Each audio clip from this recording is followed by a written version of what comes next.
I actually have some serious concerns about this announcement, and I hate to sort of not go along with everybody's sort of um, excitement and happiness exclusively. I think there's some serious issues, but there isn't time to get into those right now. I'll be doing that at some point, but I do want to ask while we've got Ted here. You talk about people being able to submit papers. You talk about the organization staying neutral. So that means that the organization won't officially say whether a plane hit the Pentagon or didn't. But what I want to know is what opportunities are there for people? Let's just say I wanted to write a paper, sort of putting together my evidence or the evidence that I think is important regarding the Pentagon, and I want to submit it to your organization. How is it going to get past somebody like one of your board members, David Chandler, who has a very strong position on this and has been basically kind of, backing the majority of the official story on the question for quite a number of years? How am I going to get my voice in there if I want to submit something? Well asked, very civilly asked. Thank you. Yeah. I tried to muster that up. Yes. All right. Yeah. So Craig, I talked about the Debated Topics Forum, which is going to be the main venue where that topic can be discussed. The purpose of the Debated Topics Forum is that it is lightly moderated, essentially to make sure that what's written in papers is like civil and respectful, and that it's in like English that can be understood, basically, and let's say coherent thoughts and arguments on paper. That's pretty much the threshold to be published in the Debated Topics Forum. So there's not going to be anybody. The idea is that nobody is refereeing or peer reviewing and deciding what should or shouldn't be published. And then to be very frank about it, the person who's going to review it just for meeting those basic thresholds is James Gorley, who personally he does not have a position on what did or did not at the Pentagon. He has really? not. To my knowledge, he doesn't. If he does, that's news to me. I thought he did. If he does have it, I don't think that disqualifies him anyway from serving the purpose of just reviewing the papers, for these minimal requirements. The goal of the forum is to be a place for people who disagree to discuss the topic directly and to have to respond to each other if they and so the idea is that if somebody writes a paper, whether it's you or whether it's David or somebody else, that anybody else can respond. Here we are again for part 2 of the critique of the International Center for 9/11 Justice, headed by Ted Walter and his organization, which consists of a number of individuals who have questionable backgrounds. Anyway, we're going to talk about point bulletin number 2, the phone calls. So as you can see here, we're going to go to their site and we're going to read together. Remember, 10 reasons the official account of 9/11 is impossible. Reason number 2, the phone calls. It is impossible that more than a dozen cell phone calls allegedly made by passengers and flight attendants on the 4 airlines took place as reported by the media in the first few years after 9/11. It wasn't the media that reported, it was what actually happened. Loved ones received calls from people on the plane. Thus, media interviewed these people. In nearly all cases, the airlines were too high for cell phone calls to go through. That's already false. Some calls made below 5,000.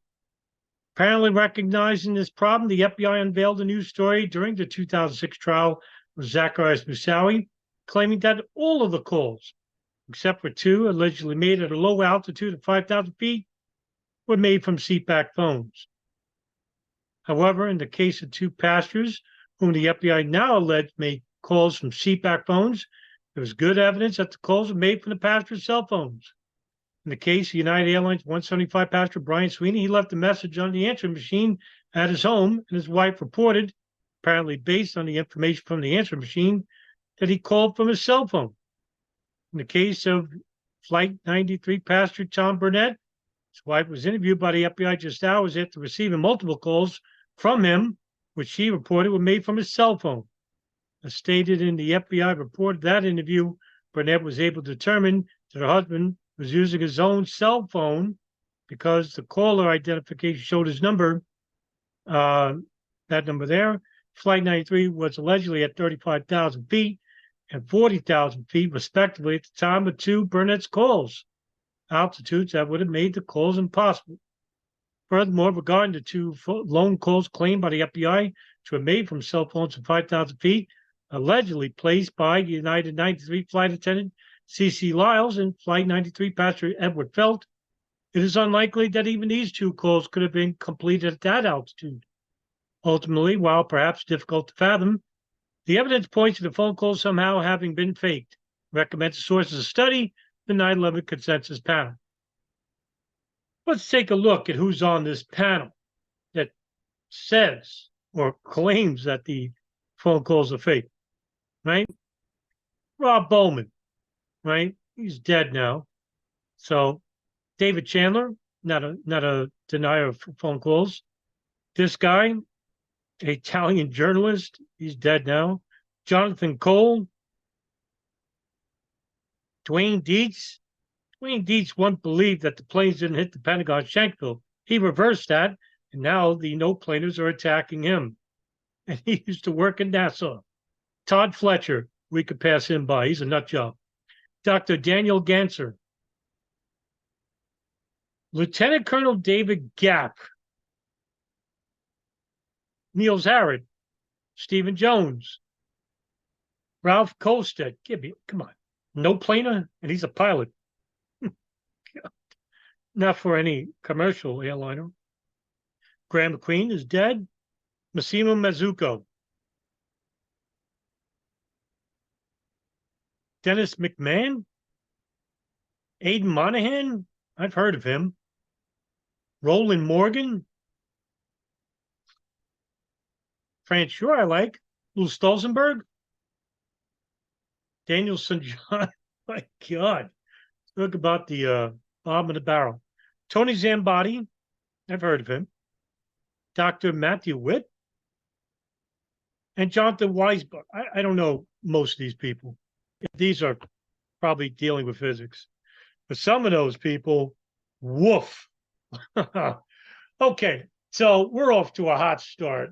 First it was the hijacker. First it was the hijackers, and now it's, the phone calls made by the people on the plane. I mean, give me a break, man. Holy cow. All right, so, I like to go to the source of people who know what they're talking about and not some people like Daniel Sunjata or Elizabeth Woodward or David Ray Griffin or Massimo Mazzucco. My God. So John Sheehan, who's the Radio Technician Commission for Aerodynamics, once said in an article, which I'll link in the description, and I'll read you the quote, the airlines are misleading the traveling public. John Sheehan, who headed the Radio Technical Commission for Aeronautics Study in 2006, said that he has often used his own cell phone in the sky. There is no real connection between cell phone frequencies and the frequencies of the navigation or communication systems, end quote. And as for why some cell phone calls didn't show up on the bill of their phone call, like some truth to say that, Barbara Olson's FBI log trial didn't show the number, it showed blank. Well, according to Bentley Alexander, who's a senior engineer at AT&T, he basically said in an article in 1999 in Wall Street Journal, that's 2 years prior to 9/11, quote, cell signal from the air is also especially strong, since it is unimpeded by buildings or other ground clutter. That often means it could jump on a frequency already in use on the ground, causing interruptions or hangups. And airborne cell phones are sometimes free because the signal is moving so fast between cells that the software on the ground has difficulty recording the call, says Bentley Alexander, end quote. I also did a video which shows that the cell towers did indeed get the call from Olson on the phone, and actually they were collect calls. She actually used her credit card to make these calls. And a lot of these calls went through the secretary. And since the collect calls going through an operator, there is no specific number. That's why it shows is blank. But I identified the times and places of where those phone calls were made and synchronized them. So I'll link that video in the bottom of the screen for you to check it out. Now, there was a study conducted in 2001 that found that even on international flights, that many airlines reported cell phones that were being used at even high altitudes due to the airlines on board using cell base stations, which are not in use today. And I'll link you to that too. It's in the PDF. The GCAA received reports that 2 air carriers that have airplanes equipped with onboard cell phone base stations. The 2 air carriers reported millions of cell phone turn-ons, where the onboard cell telephone base station recognizes an appropriate cell phone being activated on board that plane. Now, plus, in their overall findings, the Federal Aviation Administration found cell phones can work in flight, but at the direction of the airline carrier's ability to maintain connections with towers on board and on the ground so that there's a good connection. Now, in the case of Flight 93, they weren't flying over the ocean or on the river like Flight 11 and 175 were. They were flying over a total city, Virginia, Pennsylvania, where the phone calls can work between the cell towers. And in that article, it says, quote, these aviation authorities reported the use of cell phones on aircraft where airborne is restricted by Telecommunications Authority regulations. Operators of aircraft with onboard cell phone base stations must have approval from telecommunication authorities before these systems can be used by passengers with their cell phones, end quote. So if you're talking about, oh, American Airlines got rid of their in-house phone. Well, that's not true. American Airlines domestic flights had airphones discontinued on March 31st, 2002. And according to an Orlando Sentinel article, I'll read you the quote. As of March 31st, 2002, the world's largest airline will no longer have AT&T wireless phones on 654 of its planes used on domestic flights. Only its Boeing 777s and 767-300s, which are used mainly for international flights, and they'll keep the service. So when you rely on people who already want to find a conspiracy to contradict the official narrative, which is what the 9/11 consensus panel did. And these are the same people that once said no plane hit the Pentagon. There wasn't a plane crash in Shanksville. When you already have a preconceived mindset before you investigate anything, you're only going to look at information that acquiesces to that mindset. So in other words, you aren't looking at it like an independent investigator would. So my problem with Ted Walter and his group is point number 2, cell phones are nothing based on the critiques of people who already are looking for anomalies, which are disproven, based upon what? A misreading of the 9/11 Commission report, a misreading of the FBI interviews of family members. CeCe Lyle's husband got a call from his wife, who you're saying didn't happen, and you're saying that the phone calls are fake. All right, so now you're saying there had to have been voice morphing. Well, guess what? Even the founder of voice morphing disagrees with you. Dr. George Papgun is the founder of voice morphing, and he basically says that you have no bearing or no standing to use voice morphing because it's impossible to do it. You would have to sit next to the person as he's speaking. So is George Papgun on any of these hijacked flights? No. So voice morphing is out of the question. And now, Ted Walter, with points number 1 and number 2 already refuted, you basically have a problem on your hand. Now, what are you? Are you just an extension of the 9/11 consensus panel? Are you an extension of Truth Action Project? Are you an extension of Pilots for 9/11 Truth and all the other people that basically make these outrageous claims and basically are not available for debate or even legitimate? All these people I just mentioned and all these organizations, they're defunct or they're basically on their way out. They're not in court. They're not doing anything productive.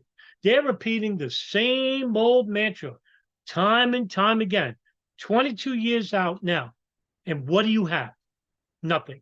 So, in essence, from the evidence I provided to you, which is going to be available to you in the description, cell phones have been proven to work even at high altitudes through the airline's own base stations. While airphones were discontinued on American Airlines on March 31st of 2002, this should refute any theories pushed by the likes of Pilots for 9/11 Truth, which are defunct, or the late David Ray Griffin, or Christopher Bolin, or Rebecca Roth, or Jason Burmis, or Alex Jones, or Jim Fetzer, or Barbara Honegger, or Massimo Mazzucco, and I can name you a dozen more. All those people have basically never been in a court, never been in a field of a debate, one-on-one with somebody who knows what they're talking about. None of these people are active in street activism or even online activism. None of these people have an established channel or are respected by those involved intimately with the attacks of September 11, 2001. So my advice to you, Ted Walter, is this. You better start making some very tough decisions, or else you're going to be late to the party and no one's going to show up and no one's going to care what you have to say, because everything that you're basically talking about has been talked about ad nauseum for the last 22 years, and nobody gave them any attention or treated them with an ounce of respect, because these are illegitimate arguments. So I'll see you in the next video when we go to the last point, point number 3.